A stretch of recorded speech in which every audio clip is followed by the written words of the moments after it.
don't know. It's funny. It's funny how she works. I think that I think the more wisdom that I get, the more clear my path will go. Yeah. And we'll see wherever that goes. I mean, you start to, I do anyways, traveling around the world, realize, you know what? We're all the same. Yeah. Everybody is the same. We all have the same needs. Yeah. We have different desires, but the same need. Mm-hmm. And we're all trying to work it out. How does our needs, our desires come together? And maybe how do we fulfill these? I think most people in the world want to fulfill them through means that are not oppressive of other people. Yeah. Or violent to other people. Like the ends justify the means. Goes back to that statement? Yeah. Goes back to what Father Steve was saying the other day about that servant leadership. Yeah. I can't remember who it was, but somebody said that they went to that No Kings thing. And it's about not necessarily... We were commanded to have dominion over the world. That doesn't mean to exploit it. It means to take care of it. Yeah. We were told to take care of this world. Have we done a very good job of that? I wouldn't say so. But I'd be nervous if I was young. Well, I'm nervous and I'm not young. Yeah. Has been given claim to. But along the lines of water, we've done some positive things. Enough people began to say we need this, and waterways have cleaned up. Yeah. We stopped. Finally. Where I grew up in Monongahela, we used to swim in the river. It'd be common to see turds floating down the river because sewage was dumped right into the river. Yeah. So septics and water treatment plants were, well, that's a good thing for somebody. And so we have done good things, but back at my old high school, we had a pond there, and we have the only thing that lives in there is bullhead. And if you know anything about bullhead, they're invasive. But one time, this one school that came for a track meet to our school, it was a really hot day, and they said we're gonna go run into the pond. They didn't get permission from our school, but all of the kids at my school that the other school had told that they were going to do this, they said, "Oh, absolutely, yeah, go do that." They came out itching. Wasn't a very smart idea. They were itching, and they had rashes all over them because the way that it is that a lot of the sewage, it's on a runoff. Oh. So, the school dumps their sewage, but bits and pieces of it end up in the pond. It's disgusting. And so, those kids, they beat us that day, but they won the battle, we won the war. Stupid idea on their part. Well, I'm pretty excited the men's rugby won the national championship. I'm so grateful to see that. That is amazing. Where do we go from here? Is that it? That's it. That's it. Next year. I was hoping, rugby is such it's a little thing here in the United States, but it's a really big thing elsewhere. So it's I wish we could get in contact with other colleges and all across the world and be like, hey, let's play. I'd love to see how well our team would do because I know we're really good. Yeah. Tanya's on my floor. I can't wait to see him and tell him how good he did. I'm glad to see it. Yeah, the last time they won this, they had him come through the dining hall at the midnight breakfast. Oh, yeah? So I should be there. I hope if they do that tonight, I'll be screaming and listening. No, I'm sure you will. Really. Last time they just sort of walked through and everybody just went back to eat. And pretty quick, there was no... This is pretty big. Not much of an acknowledgement. It's sort of like... It's not like halftime in a basketball game, but still, it's sort of... Hey, take a moment, man, and scream and holler. And, hey, you awesome, man. Yeah, I will. You'll be hearing me, I promise you that. It's 3:50. So yeah, we'll go on at 4. So yeah, I'll say it's not contradicting what you just said. However, the Franciscan scholars that argued along with Aquinas said, if man, that was the language, if man hadn't sinned, Jesus would have still came. Yeah.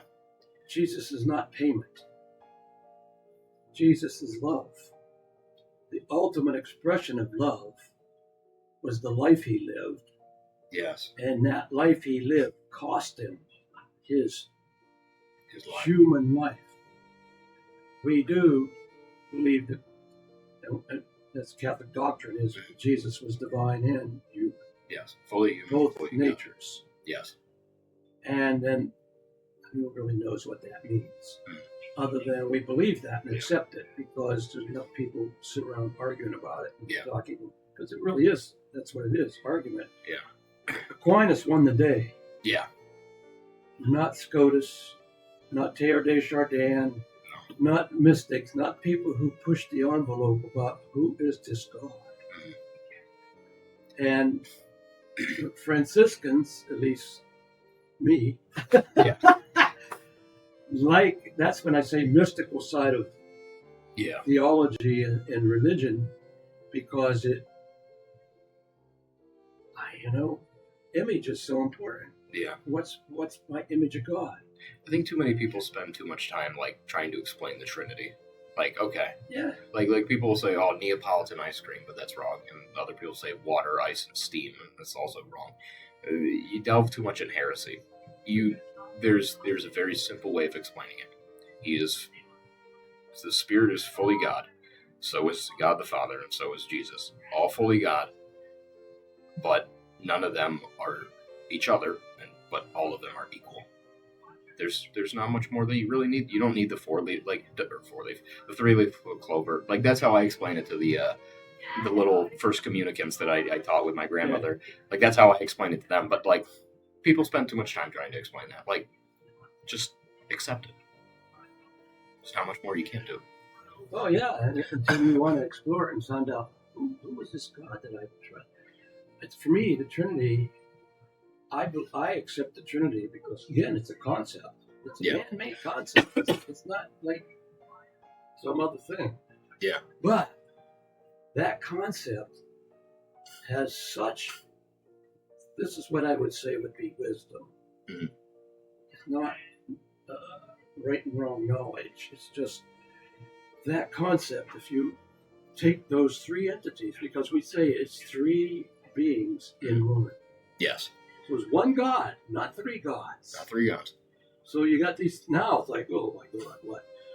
But you put those three beings together into one God, like in a sphere. Yeah. You remember those things you could go like this and pump them up and they would... Oh, yeah. The top, they would stay on the top spinning. Yeah. Here's an image for you if you want it. Take it or leave it. But the Trinity being like that top, spinning, and what shoots out of that spinning is love. Nothing but love. Yeah. That's what the Trinity is. The Trinity is love. And God is love. It says it right in Scripture. In places where Paul says, God is love, those who live in love live in God. So our challenge is, how do I live in love? Then it becomes complicated in this world we live, because now we're making judgments. Yeah, you'll be judged. And how do I make a judgment on you and love you at the same time? You can't. No. I don't think maybe you can, but the judgment, because maybe you are doing something destructive to yourself or to others. It goes back to just love the sinner. I love you, but don't you see what you're doing? Instead of, you're wrong. If you keep doing that, you're going to hell. And if you keep doing that, I'm going to kill you or have you arrested, put in prison for the rest of your life. Mm-hmm. That's not the love, at least in my opinion, that's not the loving way to go. And if I end up saying something like Pope Francis had on his sweatshirt or shirt, he says, "Who am I to judge?" I think judgment, we have to make judgments, but I think we need to be very careful about how we judge. If you can, Paul murdered people, but Jesus didn't hold that against him because he repented. The sin was awful. He took people's lives, and yet Jesus still loved him. Yeah. Why can't we do the same? Like, there's people here that, like, obviously they've done wrong to me. Maybe I've done wrong to them, but I still love them. It's just I hate the sin that they bring, that they do. But it's not necessarily that I hate them. I don't hate them. I hate their sin. Yeah. And I want to take away their sin, but there's only so much you can do. It's in their hands to make those decisions. Right. There's only so much we can do. You just got to act as Christ. If we can imitate Christ, we can be just as we need to be. And that's what it says. Jesus said, "Follow me." Yeah. Don't worship me. Yeah. You're listening to WSBU 88.3 The Buzz. You're also listening to The Bonaventure Sun, which is my show. I'm Travis, and today I have Brother Joe from Mount Irenaeus. From Mount Irenaeus to talk about things, but we'll get to that in the second part of the show. As per usual, I mean, it is the third Sunday of Advent. Today we celebrate the feast day of St. John of the Cross. I'll explain about him in just a second, but to start off our week, we had Monday, which was December 8th. Pope Leo encouraged the faithful to model their belief on the Blessed Virgin Mary's yes to God, stressing simple, wholehearted faith. In the tradition of previous popes, Leo laid a wreath at the foot of the Marian column dedicated to the Immaculate Conception, praying for Mary's intercession over humanity. The Feast of the Immaculate Conception teaches us that from the first moment of her conception, the Blessed Mother was preserved immune from all stain of original sin. God granted her this state of grace so that she could give birth to Jesus. Though officially declared doctrine by Pope Pius the Ninth in 1854, its roots go back to church writings from the 4th century. Many church fathers, including Irenaeus and Cyril of Jerusalem, contributed to the theology of Mary as the new Eve, not to be confused with the Immaculate Reception, which Father Steve was talking about the other day, if you're a Steelers fan. Also, this was a big win for the Franciscan friars because long before it was made doctrine, the friars were advocating for it long ago. I'm pretty sure you can attest to that, Brother Joe. Yeah, yes. Devotion to Mary was really big in the Franciscan world back in those days. Yeah, so they were rooting for that for a while. On Tuesday, December 9th, the Pope hosted Zelensky at Castel Gandolfo. Pretty sure I'm saying that right. Emphasizing the importance of sustained dialogue and efforts toward a just and lasting peace in the Ukraine conflict. I know here at Bonaventure, pretty much every day at daily mass, we've been praying for the end to violence, and I think that hopefully, the Pope talking to Zelensky, I'm pretty sure Russia is mostly Orthodox, but hopefully this conversation will push towards something better instead of continued conflict. In related coverage, the Pope criticized. The Pope criticized efforts to fracture the U.S.-Europe alliance framework, noting Europe's vital role in peace negotiations. Tuesday was the feast day of St. Juan Diego. He was born in Cuautitlán, I think that I'm pronouncing that right, Mexico in 1474. Chronologically, he is the first Catholic saint from the Americas. Juan Diego had 4 apparitions of the Blessed Virgin Mary in December 1531. His cloak was impressed with an image of Our Lady of Guadalupe. After these appearances, he led an exemplary life devoted to faith. Veneration of Our Lady of Guadalupe spread throughout Mexico and Latin America and helped spread Catholicism in the whole region. His most famous apparition was of the Virgin Mary and Tepeyac. Am I saying that right, Brother John? Yeah. Tepeyac Hill in Mexico in 1531, where she asked him to have a church built, leading to the miraculous image of Our Lady of Guadalupe appearing on his cloak, or tilma. When he presented her with out-of-season roses as proof, a key detail in the modern story is that magnified images in the eyes of the Virgin on the tilma appears to show Juan Diego and the bishop present at the moment the image was revealed like a reflection. So, if you know anything about tilma construction, my grandmother absolutely loves this.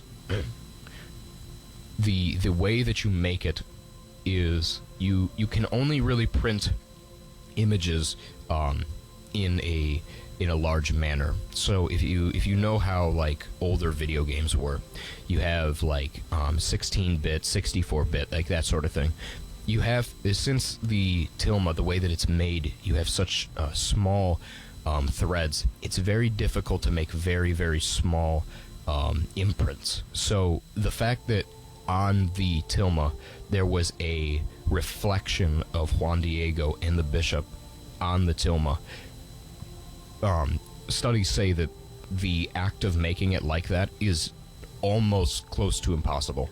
So the fact that it wasn't only just a reflection of Juan Diego and the bishop, which is crazy to say because that couldn't have happened, it's also the imprint of it is so miraculous to be made. It's fascinating. Got anything to say about that, Brother Joe? Or it's a great story to say the least. I think it's wonderful. On Wednesday, December 10th, addressing the faithful, the Pope gathered in St. Peter's Square. The Pope reflected on the Christian understanding of death, inviting believers to see life and death through the lens of the resurrection. Kind of alongside this, some good Franciscan teachings is that something I mentioned in last episode, I believe, was that the Franciscans believe that, you know, their core life teaching is that there's this life and so much good that we can do here and so much good to be had here, but yet we have all this and more to come. I think it's a great way to live life, to be honest with you. In separate reporting, Pope Leo condemns certain transhumanist ideas that promise indefinite life extension, emphasizing theological balance and human dignity. So as we get up there in age and as life progresses, we've been getting to a point where there is more likely of a chance that people could live past 100. And as much as that's great and all, but the indefinite life extension that almost sounds like something out of like Cyberpunk or some crazy show, it's looking more like we could actually do this scientifically. And the idea of human dignity is that we can't live forever, because if we were able to live here forever, we would never be able to receive paradise, to receive eternity. And so to want to live on this earth longer than what God deems as necessary for us is, I'd say that it's pretty much, it's stupid if you ask me. I don't think I have a better way to put it. Wednesday's feast day was Our Lady of Loreto. If you haven't noticed yet, there's a theme with this week, pretty much all centered around Mary. I think it's probably one of my favorite weeks, period. I love my mother, and I love my mother here. Love you, Mom. The title is associated with the Holy House of Loreto in Italy. The house believed to have been miraculously transported from Nazareth to Europe by angels. St. Helena, mother of Emperor Constantine, built a basilica over the house in 1090. The basilica was then destroyed, but the house remained intact. Another basilica was built, and it was again destroyed, but the Holy House was intact. Today, a great basilica contains the house of the Holy Family. Above the altar inside the Holy House is an ancient statue of Our Lady holding the infant Jesus. So, this is the third basilica that we've made to protect this house. Let's hope that this time we don't destroy it again. Let's try to keep this one, at least for another couple hundred years. On Thursday, December 11th, Pope Leo urged the committee to advance concrete acts of charity and solidarity amid global conflict and division, underscoring that compassion must move beyond rhetoric. He published an apostolic letter commemorating the 100th anniversary of the Pontifical Institute of Christian Archaeology, praising archaeology as a way to make the silent holiness of the faithful visible and edify believers. On Thursday, we celebrated Pope Damascus I. The life of St. Damascus demonstrates that saints are humans who face many crises while performing God's work.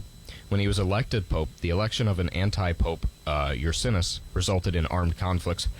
Despite this succession crisis he had to overcome, St. Damascus encouraged St. Jerome to prepare a suitable Latin translation of the Bible, now known as the Vulgate. You probably heard the Latin Vulgate. That's kind of one of the earliest Bibles that we have. He also increased devotion to the Roman martyrs by restoring acts to their tombs and adding epitaphs, many of which still exist today. So on Friday, marking the 100th anniversary of Italy's secret services, Pope Leo stressed that intelligence work must uphold ethical standards, respect human dignity, and avoid misuse of confidential information, e.g. manipulation or discrediting of public figures. This was reported widely in Vatican and international press. In a Friday message, the Pope encouraged priests, seminarians, and religious in Rome to proclaim Christ clearly in an era of social confusion and noise, reaffirming evangelization as central to ministry. On Friday, we celebrated Our Lady of Guadalupe, Blessed Virgin Mary, who appeared to St. Juan Diego in 1531. Our Lady asked him to be her special messenger. She provided proof of her encounters for the skeptical bishop in the form of 2 signs, a cloak full of fresh roses, and a miraculous image of herself, of Juan Diego's tilma. Our Lady of Guadalupe teaches us that God's love for the poor is an age-old truth that stems from the gospel itself. Pope Pius XII decreed Our Lady of Guadalupe to be patroness of all the Americas. The image of St. Juan Diego's cloak is enshrined at the Basilica of Our Lady of Guadalupe in Mexico City. It is one of the most visited Catholic pilgrimage sites in the world. And if you could help me out with this one, Brother Joe, I believe that there were separate sections of the Franciscan friars in the United States, but now we're all under one, right? That it's known as like the Diocese of something. I The can't remember. OFMs. Yes. That's who we are. Yeah. And we were 7 different provinces. 6 provinces came to the table to talk, and 1 did not. And we are Our Lady of Guadalupe province. So the friars who live here at St. Bonaventure, and those of us who live at Mount Irenaeus, friars who live in California, Kansas City, St. Louis, Chicago, various parts throughout the country, we are one province now, meaning we have one provincial. I guess you could, if you don't understand the word provincial, it would be like a person who's head of everything, like president, if you will. And then he has a council of men, brothers, and they're all elected, except for the last time. Rome appointed all the brothers who are in administration to their role. In July, we have a new chapter, and in that chapter, we will be voting. And so they could end up with all new people. So, Brother Kevin, what's his role necessarily? Brother Kevin's guardian of Mount Irenaeus. That's Yes, and guardian means, for Francis, he chose the word guardian because the guardian is more closer to a word like mother. The guardian's role is to care for the community, their health and well-being, not to be a boss. Yeah, that's servant leadership that we were talking Yes. about. Yeah. It was kind of interesting to talk with Brother Kevin about that. Yes. The one before him was Father Dan Riley was Father the Dan. founder of the mountain and the guardian for many years. Still Kevin. Brother Kevin's the second one. That's fascinating. They wanted me, and I said no way. I'm not Fair a enough. guardian material. No, I mean I wouldn't say so, Joe. I think you're a pretty good guardian of things, but I don't think you'd hate your role. No. I'd be very nervous. Yeah, fair enough. So on Saturday, December 13th, Pope Leo attended a Vatican Christmas season concert conducted by Maestro, goodness, I'm going to mess this up, Maestro Riccardo Muti at the Paul VI Hall, interacting with artists and organizers, and later thanked them for contributing to sacred music and beauty in the life of the Church. On the same day, Pope Leo spoke to officials at the Italian Diplomacy Jubilee, reiterating that peace and dialogue are duties uniting humanity and encouraging diplomats to be faithful to Christian humanism and genuine dialogue. We celebrated St. Lucy's feast day on Saturday. She was born into a wealthy Sicilian family. At a young age, she made a vow of virginity and refused to marry. This angered a potential suitor, who then accused her of being a Christian. After guards made several attempts on her life, she was killed by the sword in modern-day Sicily in 304. The young martyr was tortured by eye gouging prior to her death. She is the patron saint of the blind and those with eye disorders. So, if you have any eye disorders, this is the lady that you pray to. God bless her soul. So today, the Pope, as far as I'm aware, I checked the Holy See. He hasn't done anything yet. I imagine he's just going to be conducting Mass as he usually does on Sundays. But we celebrate the feast day of St. John of the Cross. He was born in Avila, Spain in 1542. After being ordained a priest in 1568, he became the first friar of the Carmelite reform initiated by St. Teresa of Avila. He gained a reputation for profound holiness, including knowing how to lead people in mystical experiences of prayer. While being renowned for these mystical experiences, he also lived in the spirit of solitude, humility, and mortification. Spirituality is summarized by a love of suffering and a complete abandonment of the soul to God. Three of his most famous works are Spiritual Canticle, Dark Night of the Soul, and Ascent of Mount Carmel. These three and many of his other works can be read today and are considered masterpieces of Spanish literature. For his superb writings and mystical works, he was named a Doctor of the Church in 1926. I can't remember exactly how many Doctors of the Church we have, but if I'm to take a guess, I think we only have like 6. So to be a Doctor of the Church is a very high role. It's like I think like you're a saint and then you're a doctor. Like that's like the top bit. So it's fascinating to see. So a little quote from him that I like a lot is, "My soul has been employed and all my flow in his service. I no longer keep cattle. I do not have another job. That only in love is my exercise." St. John of the Cross. So that's all the news we have for today. Right after this quick little bumper, we're going to get straight into the second half of my show. Welcome back to WSBU 88.3 The Buzz. You're listening to the Bonaventure Sun. I'm Travis. And I'm Brother Joe. So, with this second part of the show, I kind of just wanted to go through with you, Brother Joe, just some general questions. So, I feel like something that I talk about a lot on the show, especially with my earlier episodes, but not so much now, is kind of like, how do we live out our faith? So, obviously, you as a Franciscan friar you took holy orders, and so kind of that idea is that you're truly living out your faith. So I'm glad to have you on. If I could just ask, so who are you? What do you do? Well, who am I is a big question. The simple answer is I'm a child of God, a human created, and I would say in the image. It's in Genesis and likeness of God. Mm-hmm. And I have some wonderful things to say about this stuff because I believe we are all created in image and likeness. However, we have a choice when it comes to likeness. Yeah. And when I'm not living, I'll speak for myself, when I am not living and following Jesus, the Christ, in his way of living, then I judge myself as not living in the likeness of God. Mm-hmm. But that doesn't change my image. No. I am in the image of God. Mm-hmm. And I believe Jesus was the image and likeness. Mm-hmm. That he lived the way Jesus lived is the way God lives. Yeah. And so myself, that's a long journey. I grew up a young man going to Catholic school for 8 years, well 9. I was kept back in first grade. And then after that, I went on to public school and graduated. And after that, I ended up in the United States Army for 4 years during the Vietnam era.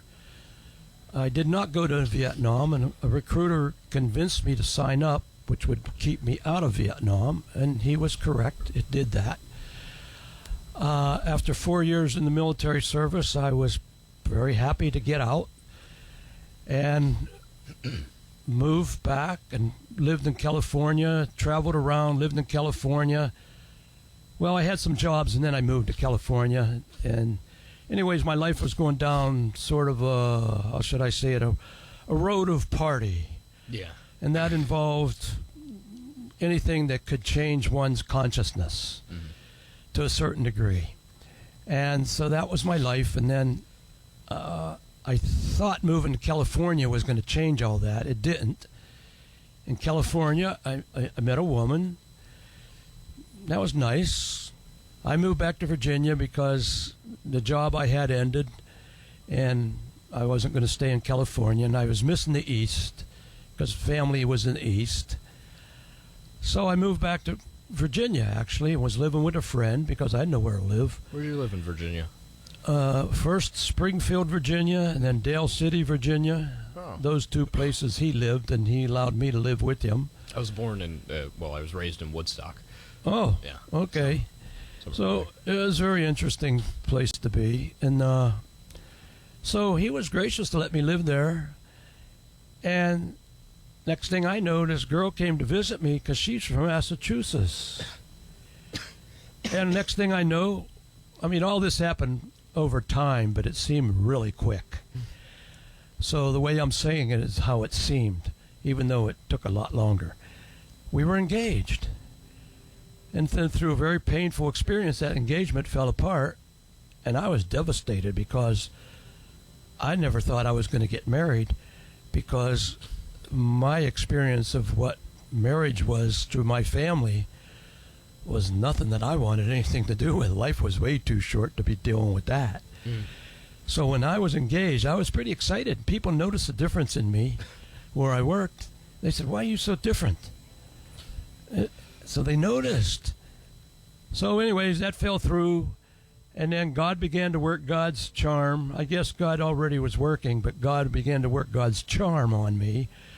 And different experiences were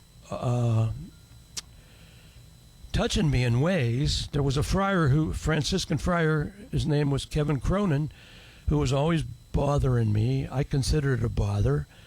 Well, when are you going to join the friars? Come on, Joe. You've been thinking about joining the friars. And I said, Kevin, I didn't call him father because I hung out with him. So when you hang out with somebody who's a priest, pretty soon you realize they're no different than you or me. And so I said, Kevin, I joined the Army. I'm never joining anything again in my life.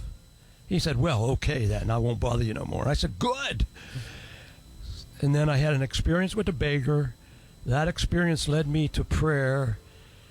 Of all things, and Travis was talking a lot about Our Lady.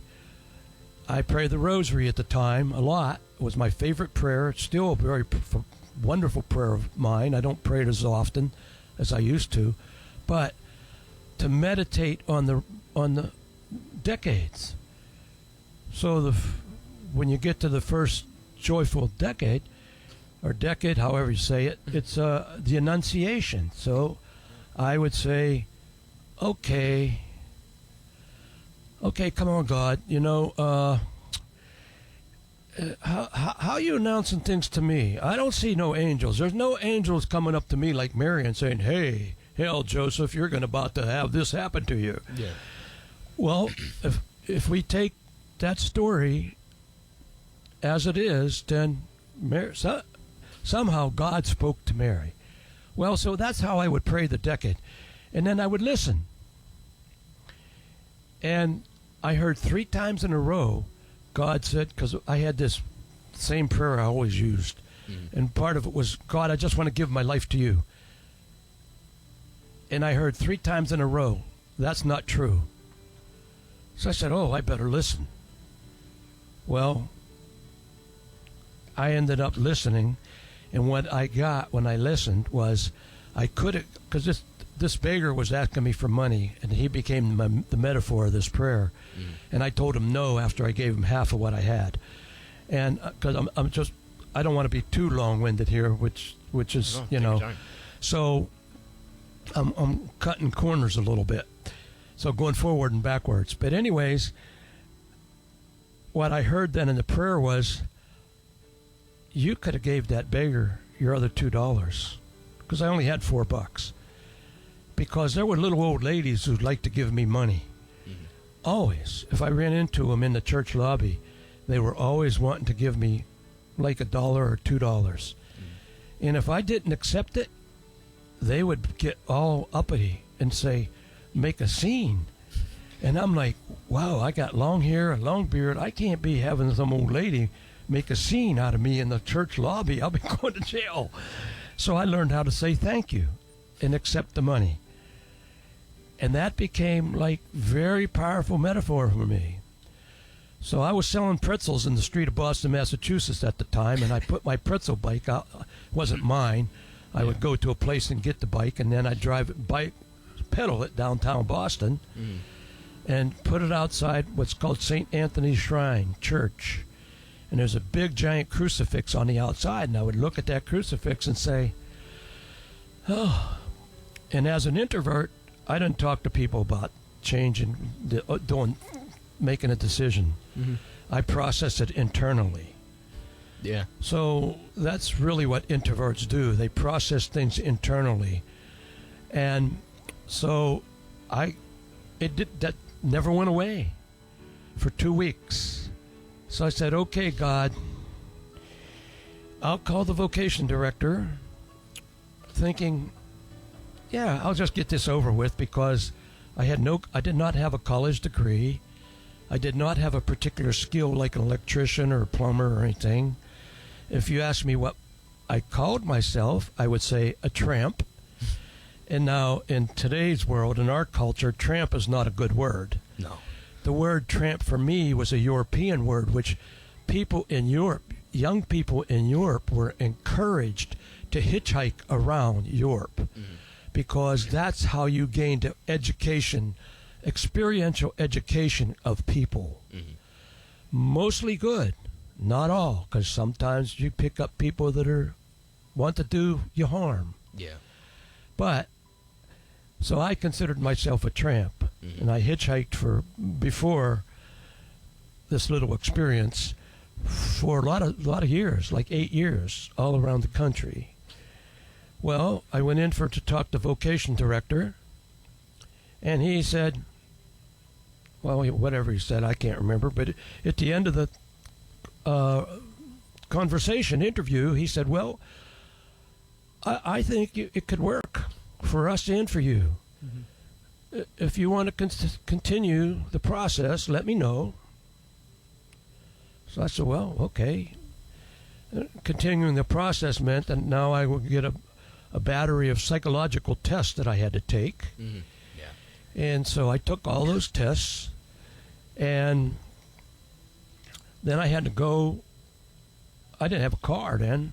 I had to hitchhike to Albany from New Hampshire to talk to the psychiatrist. And then you go through some more stuff, because he has the test results, and then he asks you a bunch of other stuff and has you do some more tests. Yeah. And then they put that stuff together, and they talk about you. They meaning friars who were in formation and the psychologists. And so they did that. I'm thinking they're going to call me and tell me, yeah, you're a nice guy, but this won't work for us or you. Well, they didn't tell me that. They called me and said,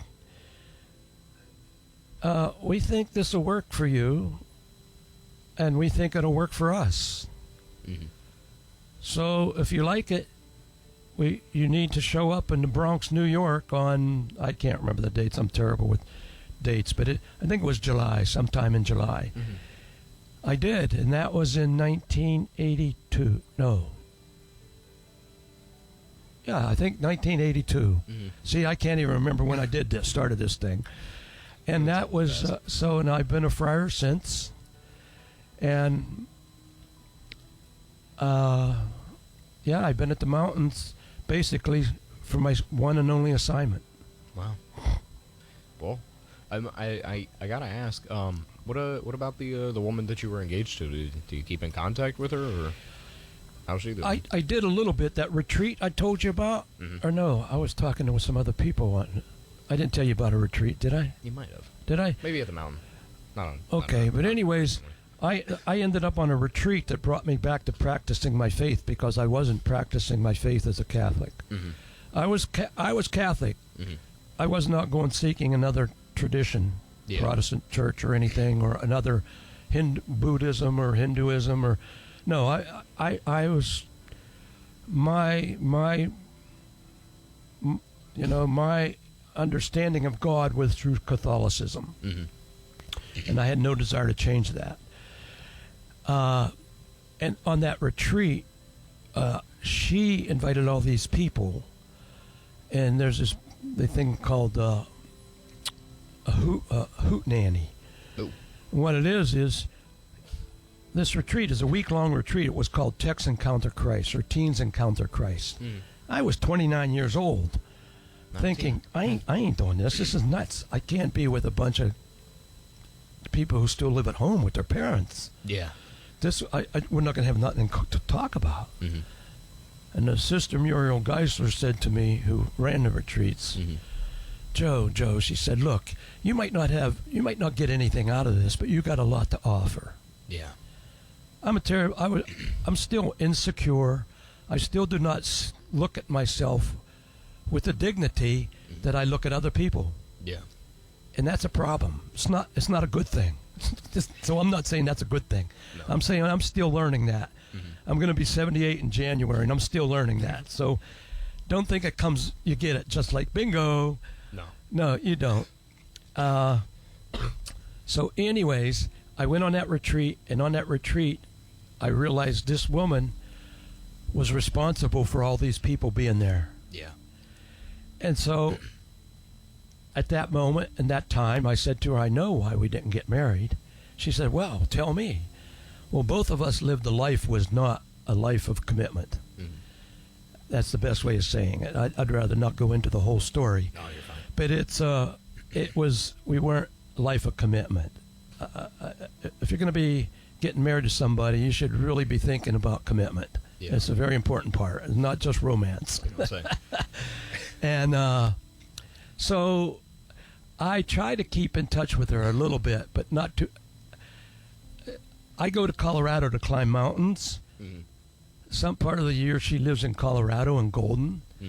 And I tried to get in touch with her last July when I went, just to say, boy, wouldn't it be neat to see how our roads took us, who we are, who are you now, who am I now? That'd be interesting. And I'm still hoping maybe next year if I get to go to Colorado again, that might happen. Maybe. We'll see. Who knows? I mean, I still love her. I don't know if she still loves me. But that's where my life is. I don't love her in the sense that I want to be living with her, but I love her in the sense that I loved her who she was, and I have to love her for who she is now, because otherwise I could hate her. Yeah. And that's not a good thing to choose. Not particularly. So. Yeah. I think it's great. That's great, Brother Joe. I think I think that your life. I've noticed something, especially with when you were talking about the retreat. When I was still teaching confirmation back in my old parish, I took my students to. Well, I mean, the parish took them to, and I was along with to Steubenville, Ohio, for a youth conference.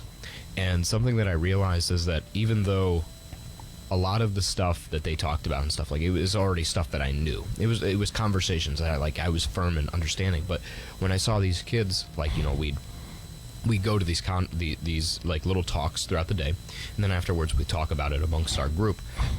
The thing that I realized the most is that these kids have lives and experiences that I've never had, and will have experiences that I will never experience.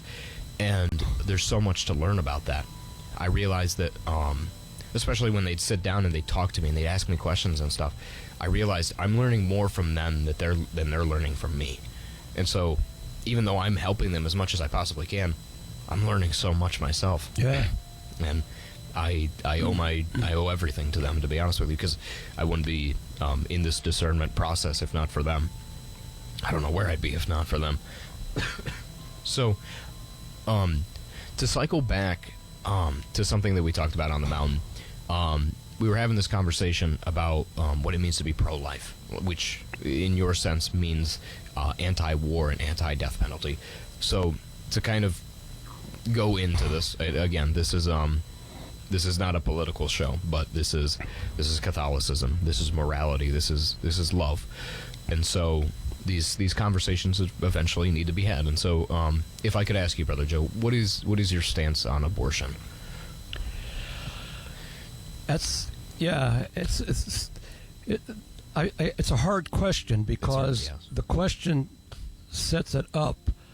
Either I'm for or against. Yeah, it's a difficult question, because it's either yes or no. Exactly. But yet, the Catholic Church's teachings is not a firm yes or no.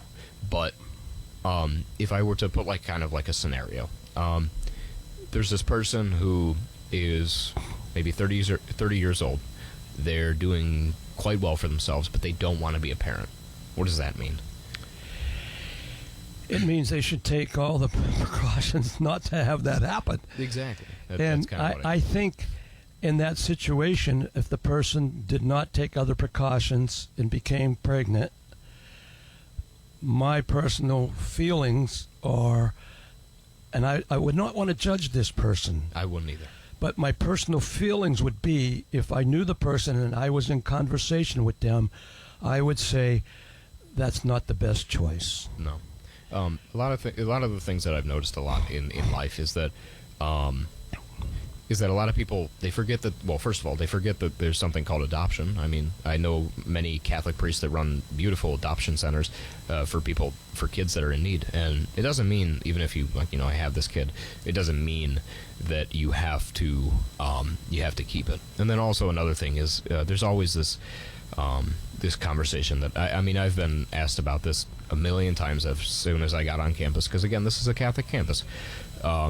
They always ask the same question.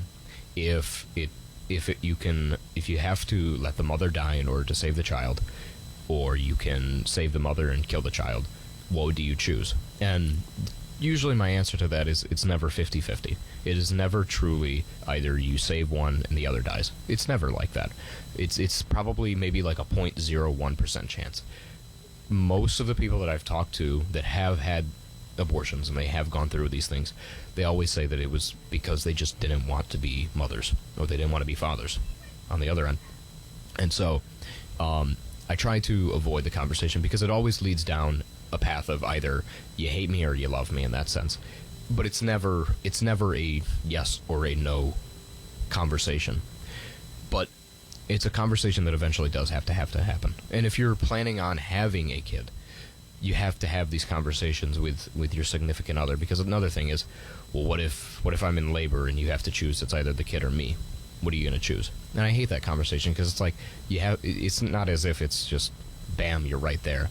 You talk about these things.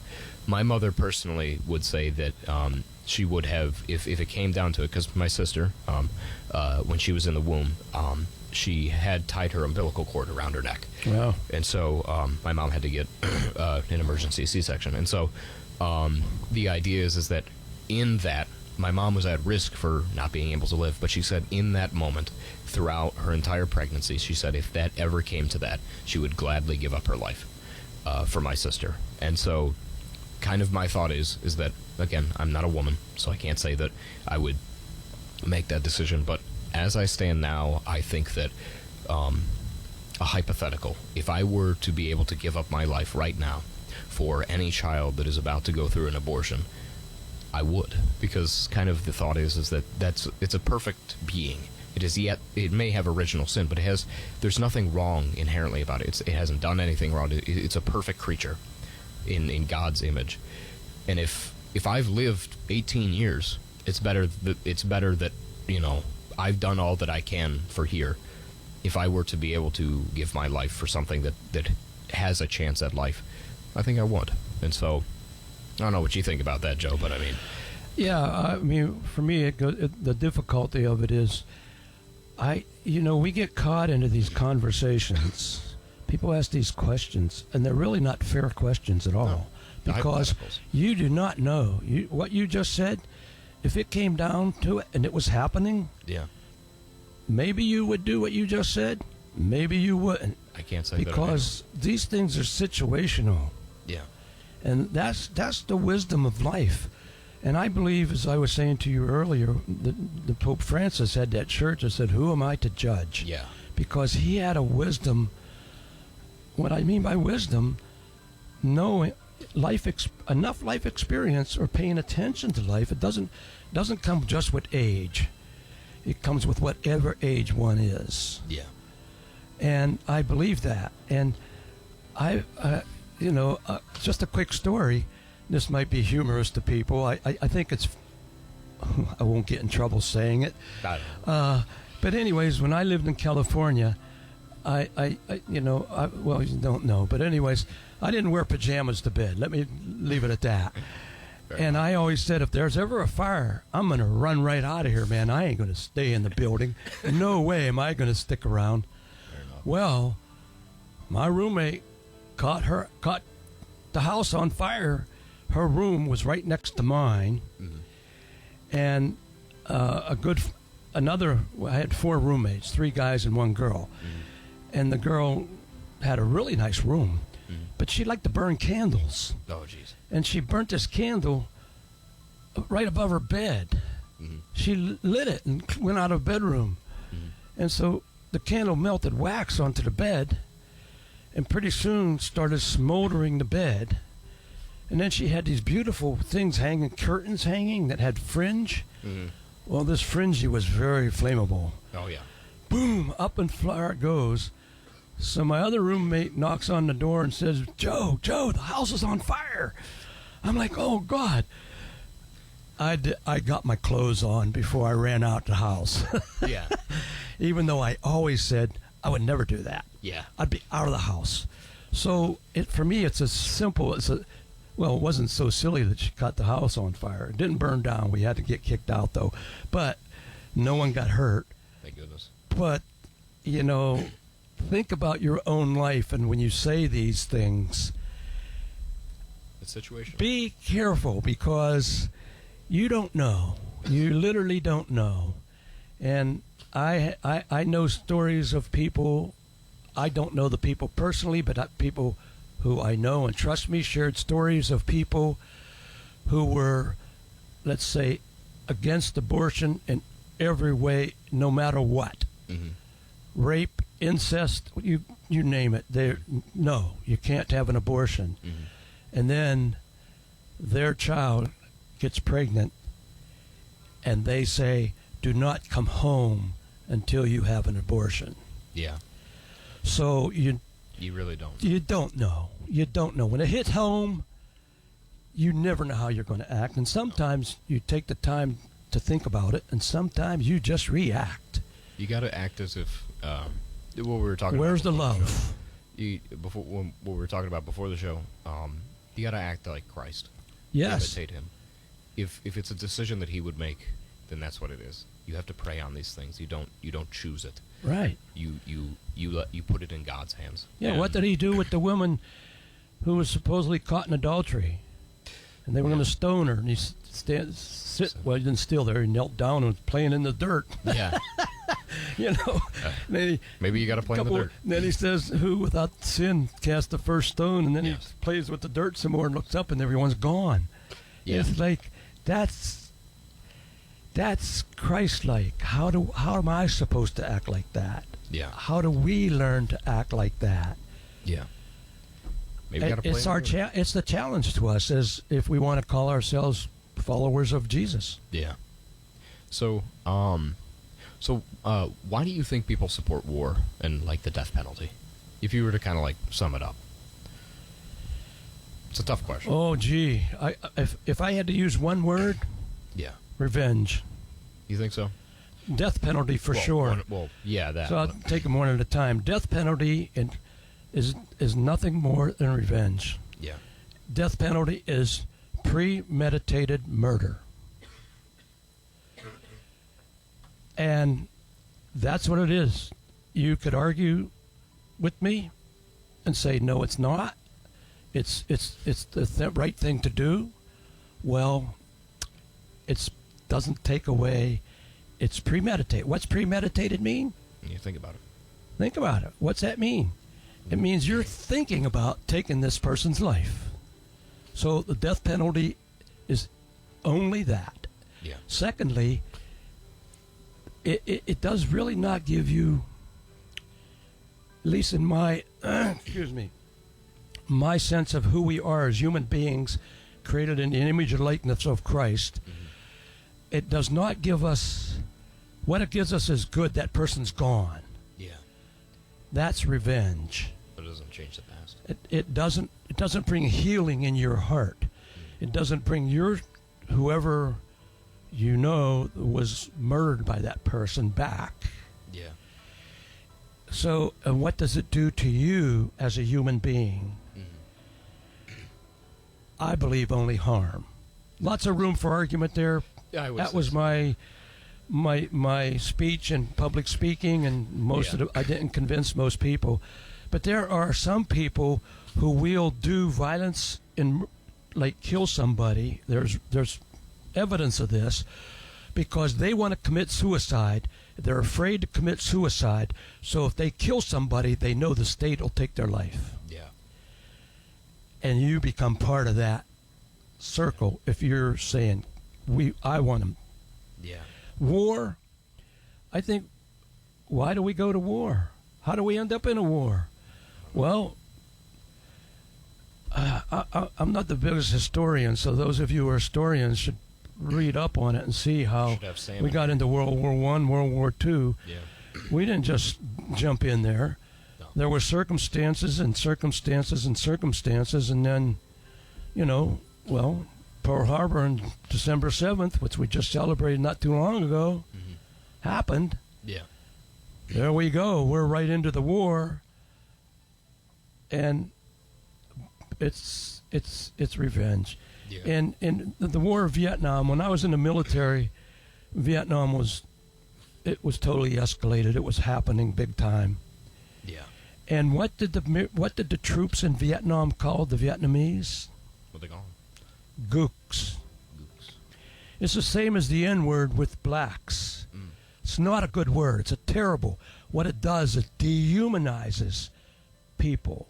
When we take names like that and we put it on people, words, then now I can kill them. Yes.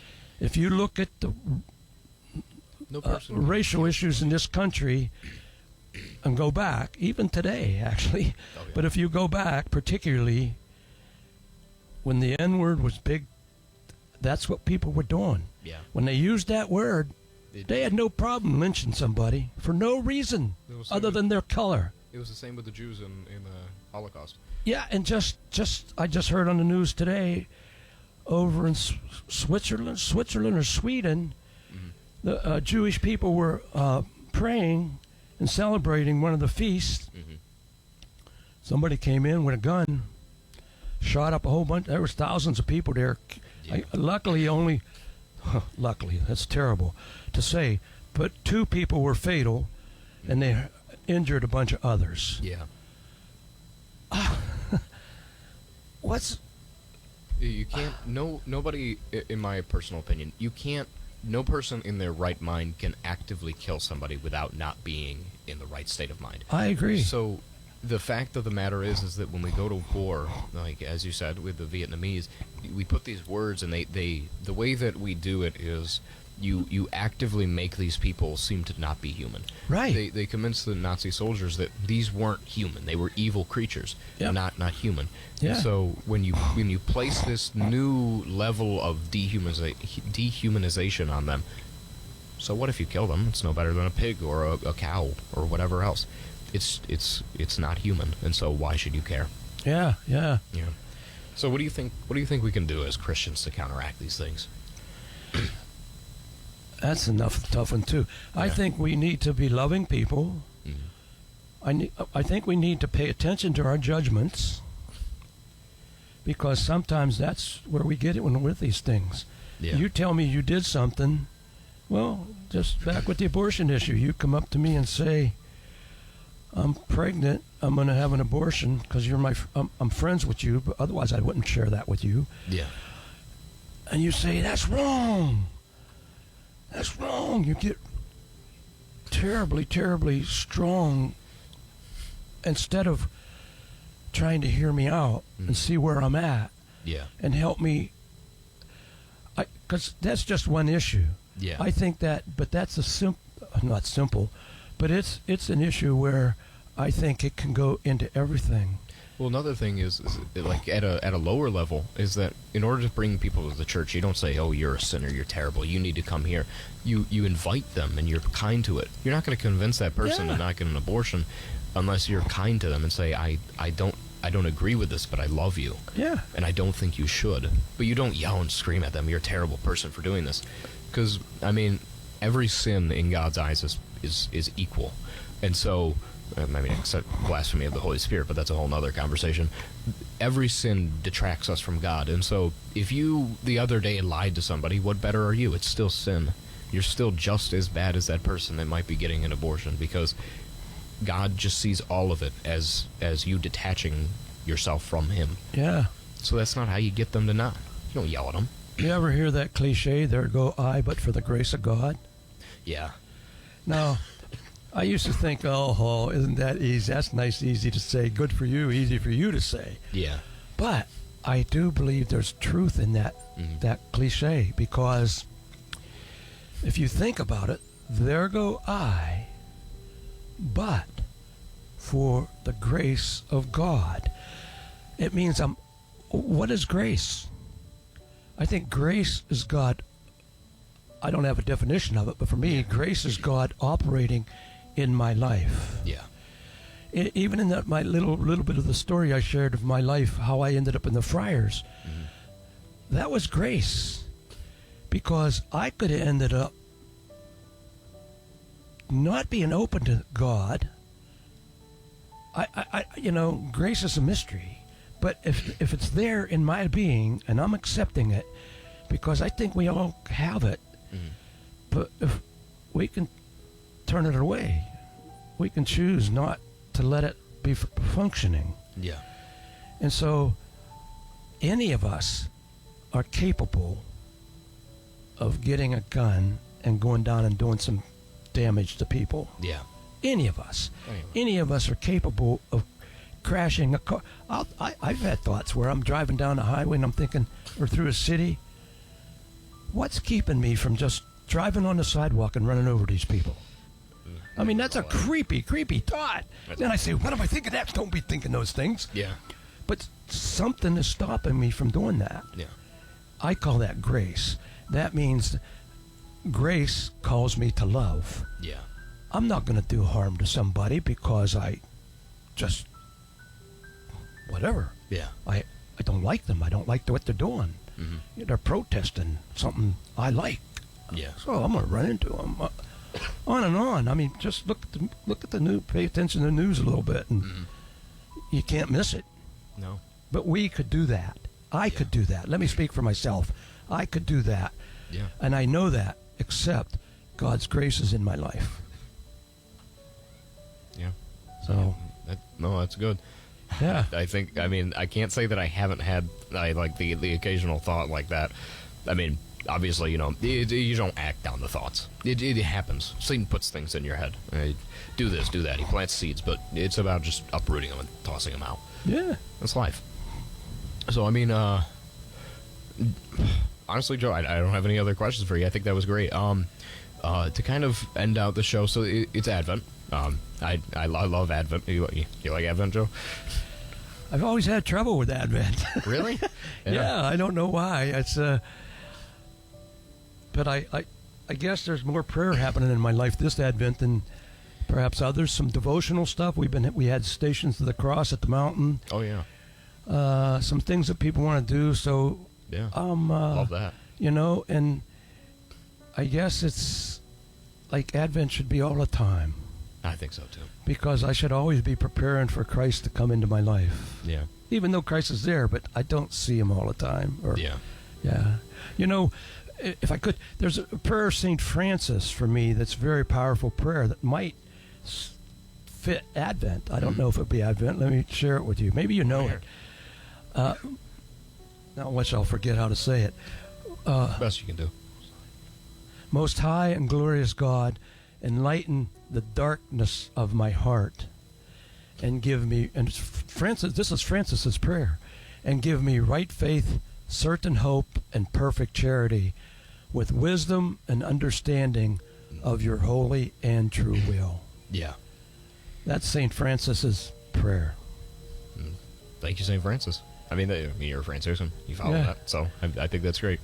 So, kind of some of the things that we were talking about, like at daily mass and stuff, is what does it mean to be celebrating Advent? So, if Christ were to come back within the month, what would you do to prepare for his coming?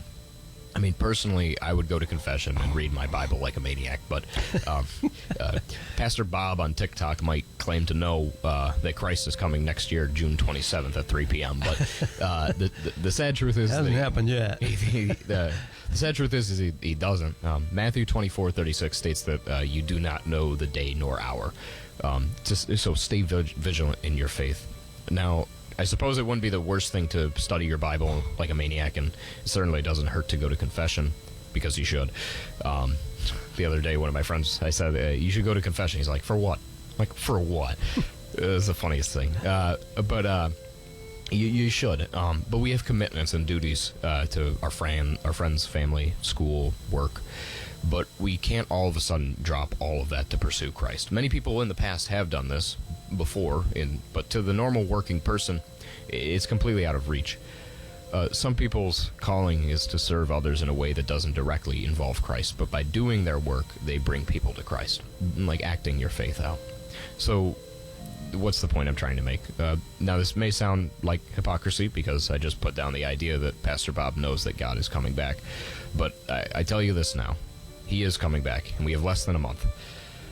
In the year 0, to mark the start of our calendars, and also the beginning of redemption of our sinful lives, God made flesh, born of the Father, born of the Virgin Mary, came to us.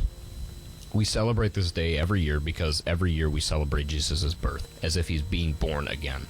Just because it happened over 2,000 years ago, God is not trapped by the constraints of time, and therefore we celebrate it as if he's being born again. And so as we continue this Advent season, what can you do to prepare for Christ's coming? How can you stay vigilant in your faith? Stay awake, the thief is coming.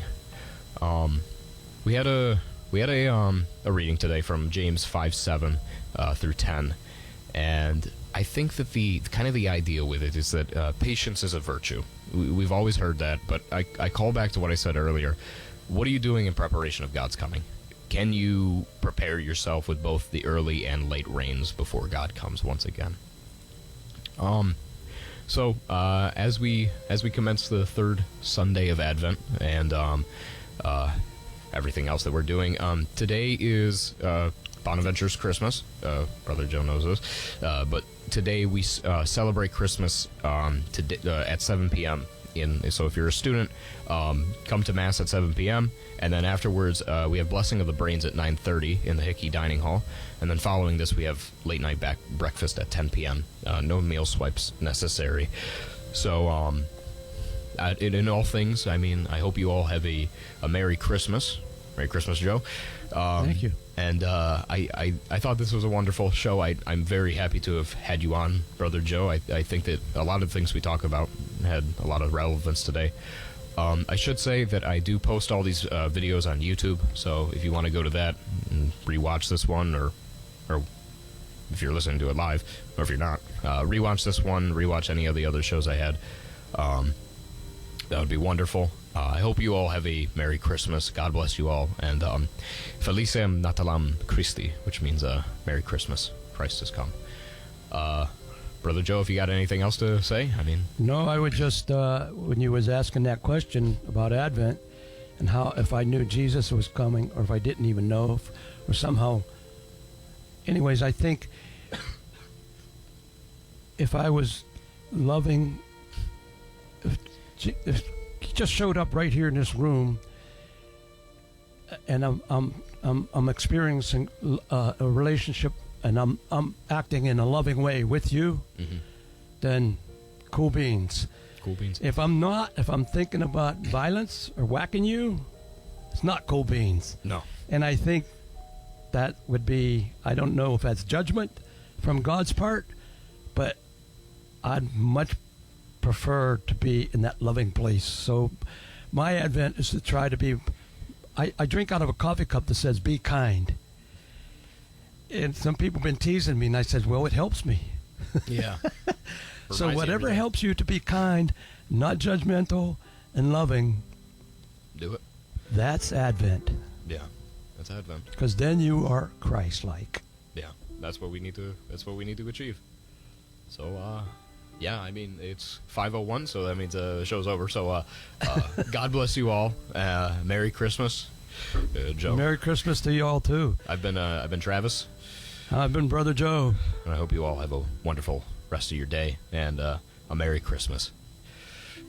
We got some good music coming up soon, so I hope you all enjoyed that. Hopefully, we have Christmas music playing sometime over the course of this break. But this will be the last show till the next semester comes up. So I hope you guys have been enjoying this episode, as well as thank goodness I've been renewed for the next semester. So more to come there, and also I might add in on the YouTube a little Q&A that I've been getting a lot of questions lately. So I hope you all have a wonderful Christmas. Have a good day.